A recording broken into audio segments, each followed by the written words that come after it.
Welcome to the Gab Talks by the Independent Press Award. Your host is Gabby Olzak. To participate in the 2026 Book Award competitions, please visit independentpressaward.com and nycbigbookaward.com. Folks, welcome to today's episode of the Gab Talks. We're excited for our second visit with Michael C. Higgins, author and photographer of Exploring Wine Regions Mexico, exploring Mexico's quality wines and phenomenal cuisine. It's the winner of the 2025 Independent Press Award in the travel category. It's a gorgeous compilation of more than 600 photos, over 100 wineries, and extensive research of 3 distinct wine regions. This book is going to blow your mind, folks, when you look at it. Exploring Wine Regions book series debuted in 2017 with Argentina, followed by Bordeaux, France, the Central Coast of California, and the most recent volume, which is Mexico. And each of the editions have received numerous awards and accolades. Greece, by the way, is the next book in the series, and we'll talk about that later in the podcast. Exploring Wine Regions incorporates travel, wine education, culinary experiences, and in-depth profiles of sommeliers, winemakers, culture, restaurants, lodging, and so much more.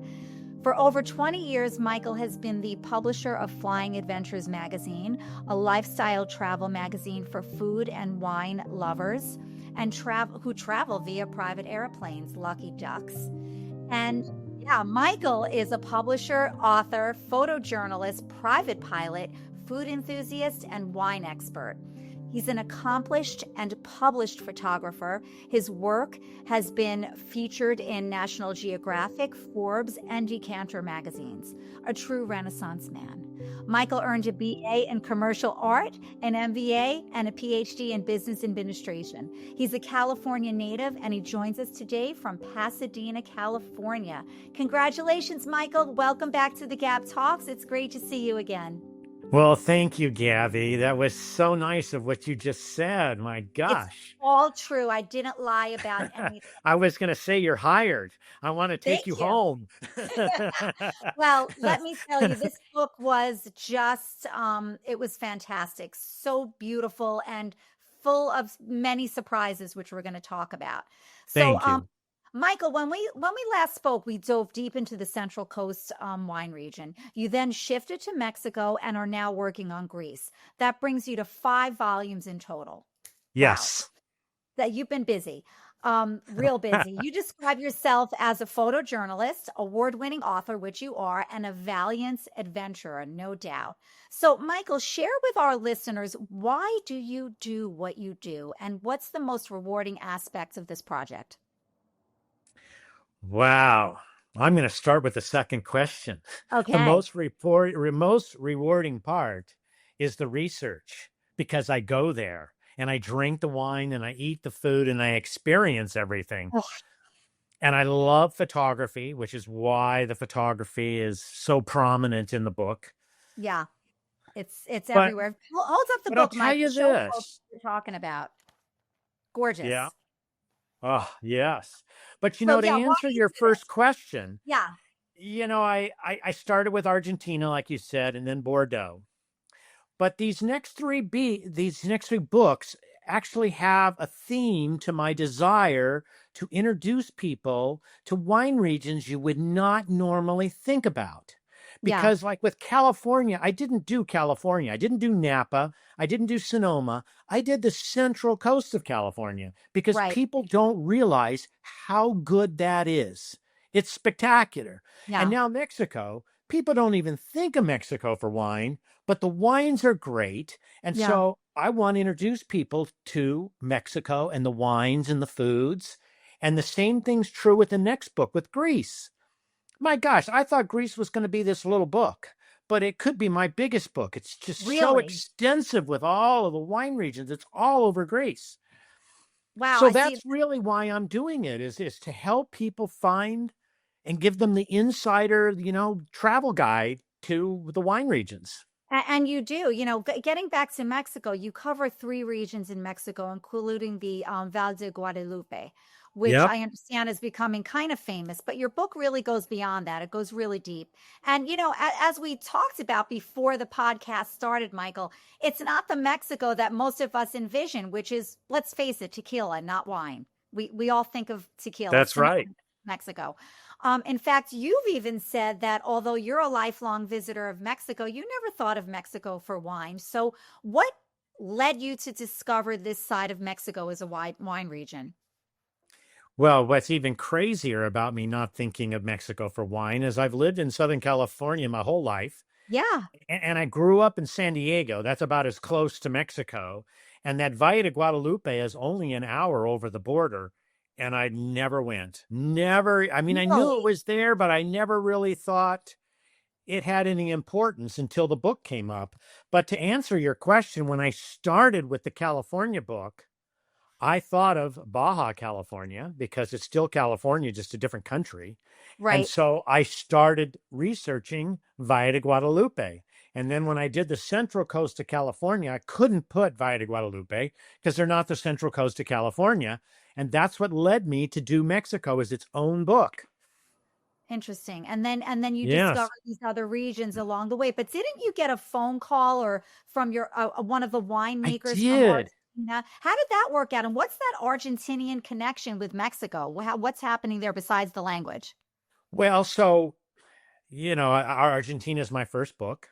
Right. And there's a winemaker down there in Argentina. This woman is very talented and used to work for this incredibly famous top level winery. And so when she sent me a text, and I was in Valle de Guadalupe when she sent me the text, and she says, "Michael, I'm in Mexico." And my response was, "Where? I'll come see you. I am too." And then she said she was in Guanajuato. And I said, "Guanajuato? What is Guanajuato?" I had no idea. And it's in the mountains north of Mexico City. And that's where she ended up. Wow. And quite a few Argentina winemakers have come up there because of the opportunity. One, the language. Two, Mendoza's a mountain region. Guanajuato's a mountain region. They're used to that same sort of terroir. It's not the same, but it's similar. The language, and more than anything else, the opportunity. For discovery of this incredible region. For money, because Argentina's had a tough time with their economy, so they've moved up there. There's another winemaker in Guanajuato who makes sparkling wine. He's really a great sparkling winemaker. He literally moved all of his equipment from Argentina to Mexico. Wow. Developed a contract relationship with one of the wineries and moved all the stuff in and started making sparkling wines. That's an amazing story. Isn't it amazing? Yeah. I mean, he shipped it all up in boats, That's how confident he was. So, Michael, you said, I love this quote, wine grapes are the smartest species in the world because they live in the most beautiful places on the planet. I love that. It's true. It is true. Your books are so visually stunning, and Mexico really is truly special, and everyone will see that once they read the book. What surprised you most about the region, and what makes it so remarkable and different from the other regions that you've photographed and researched? Wow, the very first thing that comes to mind is food. Which is also a big surprise.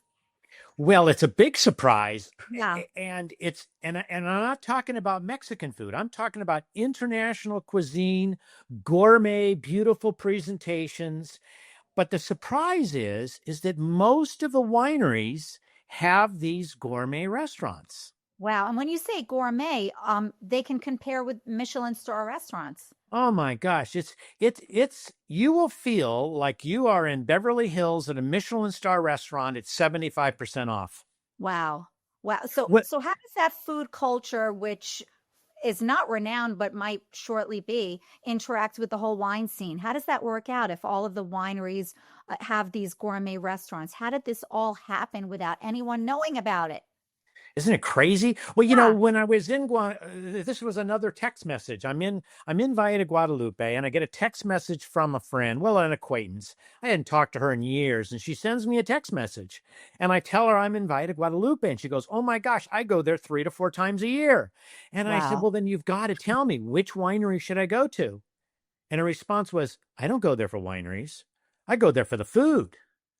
Wow. She goes there for the food, and it's like the light bulb comes on. I'm at a winery that has a restaurant with an incredible chef, and the restaurant has no menu. It says we cook what we find. That's the menu. We cook So what it's we a find. chef tasting menu. Totally. And, Those are always my favorite experiences. I'm sure you feel the same way. so this is a food and wine experience. Remember, it's at a winery, right? So they want to Right. show off their wines. Of course. And it's 10 or 12 courses. I can't remember. They probably delivered 14 courses. Wow. And every course had wine pairing, and not just wine pairing. I think two of the courses, they did it with a cocktail because the cocktail was a better pairing. They were really, really smart in their pairings. And one pairing was with a beer. Really? Yes. And in the end, imagine this, whatever that was, 10, 12, 14 courses paired with all these wines and cocktails and stuff, $100. That's it. Like crazy. And the food is unbelievable. Unbelievable. You know what? Okay, wait a second. Let's find them in the book because we both have the book, right? Okay, so they're in the beginning of the book, and here we go. This is it. Look at this, folks. Look at some of these photographs. Wow. Yes. Oh my gosh. Go that we think of. So look at this. Look at that right there. Oh my God. Look at this here. Do you see that? That is gorgeous. This is the restaurant I was talking to you about. This is their incredible cuisine. Page 42 and 43. Your books have been, you've covered France, Bordeaux, so central coast of California, but specifically Bordeaux. How does Mexico compete or compare to in terms of wine, culture, innovation? Is it up there? Wow. Well, remember in the 70s that California, U.S., California, sent the wine to the Paris blind tasting, and we won. And that's when the French hated us ever since. We talked about that in our first interview. I remember that. Yeah. Okay. Well, there's a winery in Mexico that sent their Cabernet to the blind tasting, and they won. Wow. So they're competing on a global level. They really are. They are. Well, that's amazing. You know what the good news is? It took the pressure off of us. The French now they can hate the Mexicans. Yeah, perfect. Excellent. Right. Well, go on. Well, I wanted to tell you one more thing. Yes. The French Laundry restaurant in Napa Valley, it's a 3-star Michelin restaurant, considered one of the best restaurants in the United States year after year. Yes. One of the wineries in Valle de Guadalupe have their wines on that wine list. That's incredible. That's a big deal because they wouldn't put a bad wine on a 3-star Michelin wine list. No way. Yes. Wow. That's a huge deal. So they're really doing great wine. They are doing great wine. And, I thought this was interesting, and I know this was also a surprise to you, Michael. Tell us about Mexico's wine history. It's much longer than most people realize. Wow. So, back in the olden days, Spain conquered Mexico, or let's call it the area. It wasn't called Mexico back then. Yeah. And when the king conquered that area, he demanded that vineyards were planted all over the country. In fact, there was something like, 1,000 vineyards or 1,000 vines per, I can't remember what it is. It's in my book. I have to read my book. I don't remember it, but Mexico, or the area, planted vineyards everywhere. And of course, some places were just not good and it disappeared. But the good places were making good wine, and the wine had to be shipped back to Spain because, the king wants the wine, right? Well, there became a problem. The wines from Mexico were better than the wines from Spain. And that was a problem. So the king started taxing the wine, so it never made any more any more commercial sense for the winemakers to send their wine to Spain, so they could kind of put them out of business. That created a revolution. And this revolution was not just a revolution over the wine. It became the revolution for the country when Mexico got its independence from Spain. Isn't that amazing? So Mexico gains its independence from Spain all because of wine. Because of wine. Isn't that just amazing? Isn't it amazing? No, that is. That's, again, I'm just still in shock that Mexico is not just tequila. I mean, really, this is just, it's an education. Yes. Folks. You have to read this. So, Michael, you're really known for immersive, boots on the ground research. You took 4 years to do the Argentina book. California was 3 years. You explored 3 regions in Mexico. And I think I heard you say that you were in Greece for a year.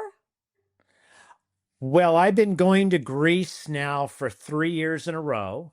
To research your book. Right. And this year, I was there twice for a total of 3 months. Wow. So that's immersion. I really go and get involved. That's how I create these books. That is immersion. So what does the process look like in terms of research and itinerary? Do you design the itinerary, and how do you know where to go? How does that all work out? Well, I work with people there. So like in Greece, there's a Department of Tourism. And within the Department of Tourism, there is wine tourism, believe it or not. There's actually a department for that. And there is a guy that I work with who creates my itineraries. And the first time an itinerary is made for me anywhere, I just go with whatever they do. I tell them what I want. I want high quality wines and super good tourism. Okay, so those are important. Guidance. You give, and then they design the itinerary based on that. And then after I do my first trip, now I'm knowledgeable and I've learned a lot, and I can guide them better for my second trip and my third trip. Yeah. Based on now what I know and what I'm missing and what I need and what's special about, their wine regions. Okay. Question for you. We're looking through the book. What could we miss if we are just kind of casually leafing through the book? What should we really be focusing on all the books? All these books are authentic. They're all based on your journeys. In fact, we have a photograph. Michael, you have it tagged of you riding a horse. Why don't you show folks that? Oh, yes. Yeah. So all of these books are based on your journeys. For listeners who are considering a trip to Mexico wine country, there's Michael riding on a horse through the vineyards. I mean, how fantastic is that? So if our listeners are considering a trip to any of these regions, Argentina, Bordeaux, Central California, Mexico, how can Exploring Wine Regions series be a resource? Where should they begin, especially for a first-time visit? Wow. So, when you ask about what you might miss, people tell me with the Mexico Mexico book that they miss the wineries because there's so much food. There is, I mean, the food is just incredible. And I know you said that was one of the biggest surprises for you, was the food element. And it's obvious here. Oh, look, this is a favorite picture too. Oh, it's awesome. Yes. That's my girlfriend. Her name is Rebecca. Yeah. So great. But it is, there's so much food, but obviously the wine is really the star of the show. So how can they use Exploring Wine Region series as a resource? How do you use the book? So this is a tricky part for me as an author, because I want to appeal to the brand new person who wants to learn and go do it for the first time or the 10th time. But I also want to reach the person who's really knowledgeable and give them some insights that they wouldn't necessarily know. And I think I'm doing a good job with that. It's a tough thing to do, to appeal to both sides of that. But people can look at my book. they can know the kinds of wines that they like to drink. So here's something people don't want to miss, because this is your question. Yeah. Terroir. Yes, Terroir. Terroir. Terroir is where the grapevines are grown. You know, it's the soil, it's the climate, it's the weather, it's the people. And so different types of grapes grow better in different places. So if you are interested in a certain kind of wine, you can use my book to find the wines that you're interested in. I mean, it really takes you right to what you want to drink. Okay. So, and then I tell them the name, the address, the phone number, the website, all the wines that they make. I tell them which is my favorite wine, so they can know what I think is the best that they do, which also helps guide them.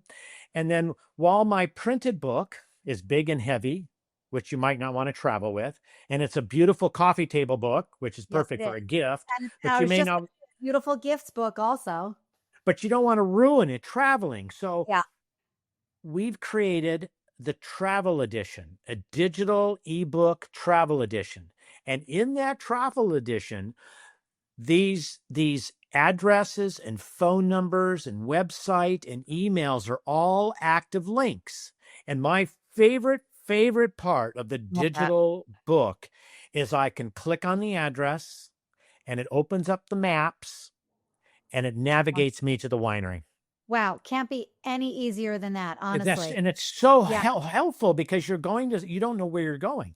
Right. You're in a foreign country going to a winery you've never been to before, and some of them are kind of remote, and this just takes you right there. This is like the best part. But the phone number's alive, so you can call them, make a reservation. That's great. Wow, an actual real person. I love that. Exactly. Or you can email them from home before you even leave for the country. That's amazing. And you offer a lot of other services too. Tell us about that. You mean as far as travel goes? Yeah, I mean, you'll plan itineraries for folks. I'll plan itineraries, all kinds of things. Yeah, and sometimes I plan a group itinerary and people can join me. I bet that would be. And that's really good, because I go in the back door. That's really good. I bet that's really good. So Michael, so most of us are casual wine drinkers and novices, and I think you were like the rest of us once upon a time. How did you switch from the jug of wine to the good bottle? How did you make that leap? Well, I never switched from the jug bottle. When I grew up, my father had that jug wine, that big gallon, Oh yeah. Oh my gosh. The big gallon of Gallo.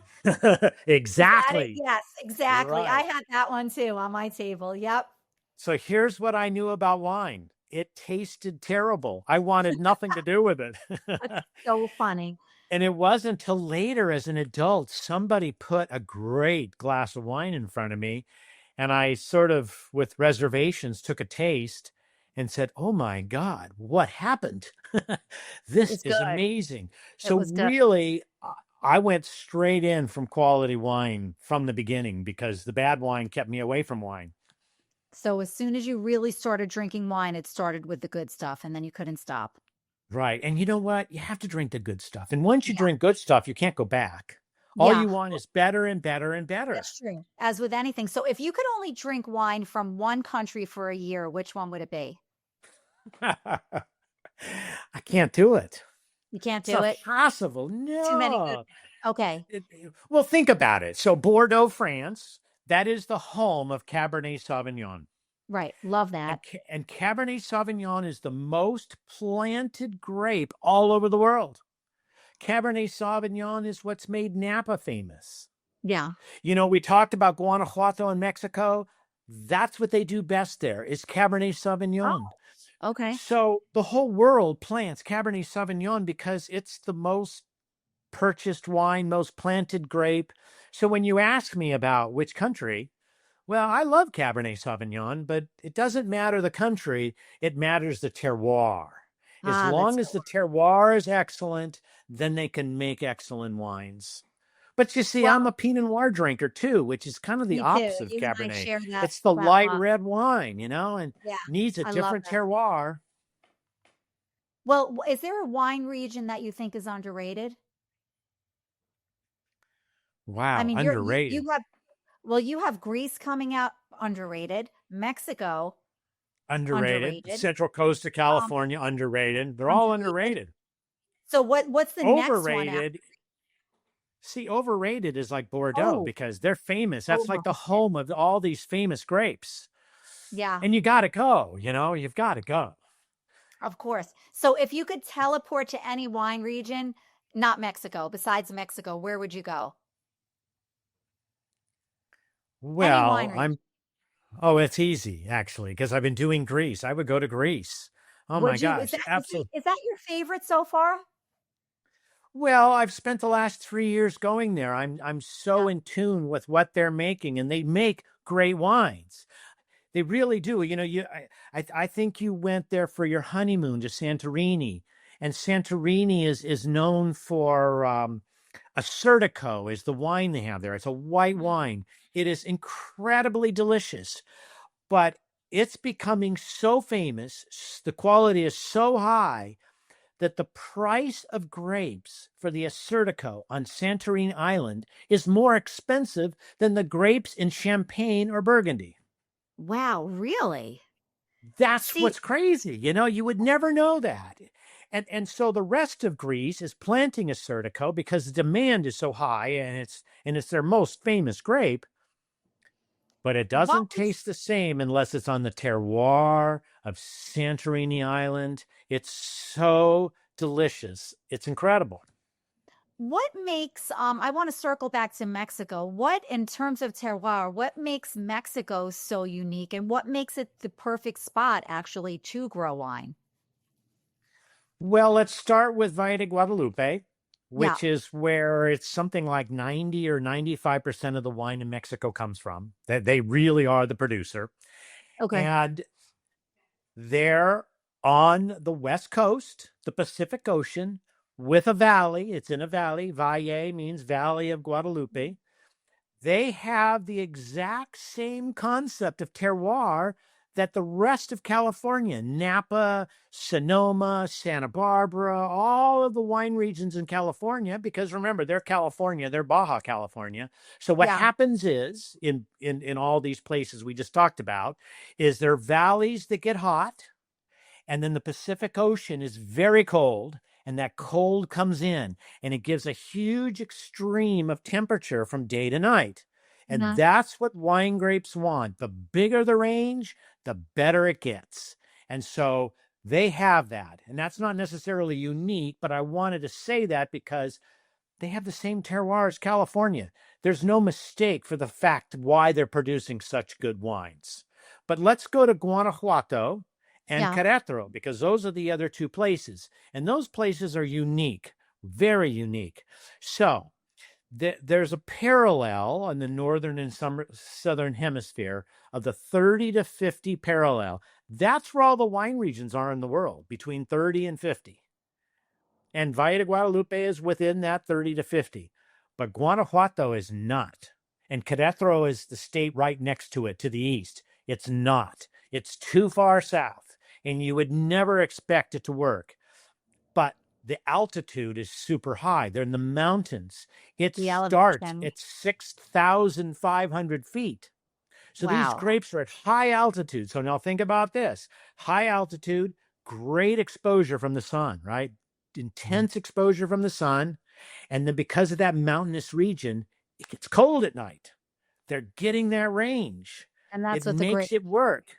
yeah. And then Querétaro, so I told you Guanajuato is really good with Cabernet Sauvignon.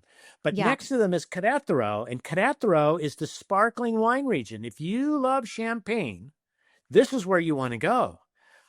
It's small. There's not a lot of wineries. I have 5 of them in my book, but they specialize in the sparkling wines. In fact, in Querétaro has the winery with the most visitors in all of Mexico. Really? Crazy. It's in the middle of nowhere, and they have the most visitors. And the reason why they have the most visitors is because they dug a humongous cave underground. Huge. It's gigantic. It's bigger than anything you can imagine. and you can get a tour to go down there and go into the cave. Wow. And that brings in people. They want to see how amazing it is. In fact, let me show you a picture. Oh, God, I went right to it.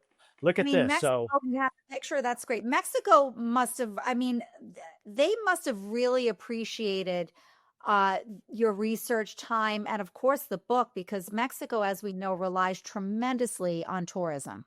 It's everything. Yeah. And it's tourism for wine, tourism for food, tourism for caves. So, here's the winery. There's their sparkling wine, as you can see, the sparkling wine. Yes. But here is that cave. Look at that cave. And this is only a piece of the cave, because there's cave behind me. And then when you get to the end of that, it turns to the left, and and the cave keeps going, and then it goes another distance and turns left again. It's huge. Wow. So Michael, what didn't make it into the book, an experience that you had that you'd like to share with us? Does anything come to mind? That didn't make it into the book? Yeah, that didn't make it into the book. That's a good question. I'm sure there's something. So not every place I go to goes in the book. Remember, they're not paying for a space. This is a book. It's all editorial, or whatever you want to call it. Yeah. So if I go to a winery and the wine's not good, or it's boring and the tourism is just nothing, I'm not going to put them in the book. They're not going in the book. And I would say in Mexico, there were probably at least 5 or 6 or 8 wineries that did not go in the book. There. And probably some restaurants that did not go in the book. Okay. So, that happens. But one thing I do is I create something called extra chapters. Mm-hmm.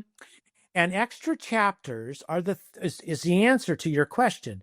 These are the things that go in that did not make it into the book, that I find out later, and people can get the extra chapters. I give it for free. That's what I do. And somewhere in the book, I tell them, how to get it. Maybe you want your readers to know, I can tell them how to get it. Sure. Extra chapters. Oh, this is easy. Extra at exploringwineregions.com. So exploringwineregions.com is the website, and it's also what we use for email. So it's extra at exploringwineregions.com. And so this is where I put the extra things I find out about that go in there. Yeah. And it's a continuing process. So if someone gets extra today, it still has Argentina in there from the beginning. That's perfect. Well, so I just keep adding. You just keep adding to it. So, Michael, you're an entrepreneur. It's obvious that you're extremely passionate about everything that you create. Advice for folks out there, whether you're researching a wine region, a book, publishing your magazine, or producing beautiful photography, what is the most essential skill set successful folks such as yourself need to possess? To do what it is I'm doing? Yeah, to do what you're doing. Yeah. Well, besides tenacity. Tenacity. Well, you know what? I tell people, maybe this is just life's experience with business, that the most important attribute to have is to never give up. Mm-hmm. Remember, you haven't failed till you quit. So if you don't quit, you've never failed. And the truth is sometimes you just got to keep pushing and pushing and pushing till it happens. Yeah. And while you see my passion and you see the beautiful results, it's not always a pretty picture. Sometimes I have to work so hard to get things done, and I just have to keep working at it, because I want my books to be excellent, and excellence sometimes takes, continuing to push ahead to get what you need to get into the book. And takes years. Okay, so Greece, you said you spent the past 3 years. You said this is probably going to be your largest book ever. Yeah. I don't know. I've written probably at least 150, 175 pages. Wow. And the 2 biggest regions of Greece, the 2 biggest wine regions, I haven't written about yet. So I'm really expecting it to get big. I mean, I could picture it getting to 500. What's that? You have a pub date for that? Well, the pub date is 26. So, like October 26th. Okay. Looking forward to that. And Michael, what's I have next? a lot of work to do. I know you have another region in mind. What is it? Well, I have two objectives. Okay. One objective you know about. I want to introduce people to a wine region that they don't necessarily know is a great wine region. Yes. So that's what I'm going to do next. Yeah. But I have something else I want to do. Okay. I want to do a small wine region. I want to do something small because these books take a long time. I mean, Greece has taken me 3 years, 4 years. California took me 3 years. Bordeaux, 4 years. This is long term. I want to do something small so I can get more books out. So I actually have 4 places in mind, and I haven't really started pursuing it yet, but 2 of them are in Italy. One is Sicily. I think Sicily could be really good. The vineyards are growing on the volcanoes. It's a small place.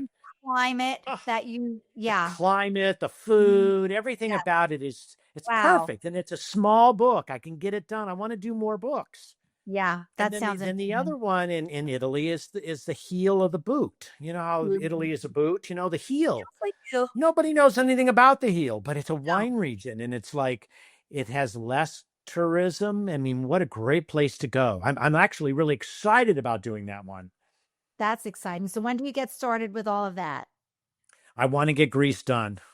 I have so much to do to get Greece done. I'm just going to keep plugging away, and part of which I choose of these 4 is going to be if somebody at that destination is ready to jump in and help me, because I need their help. I could do an itinerary, but it's a lot of work. And of course, I don't know the wineries. They do.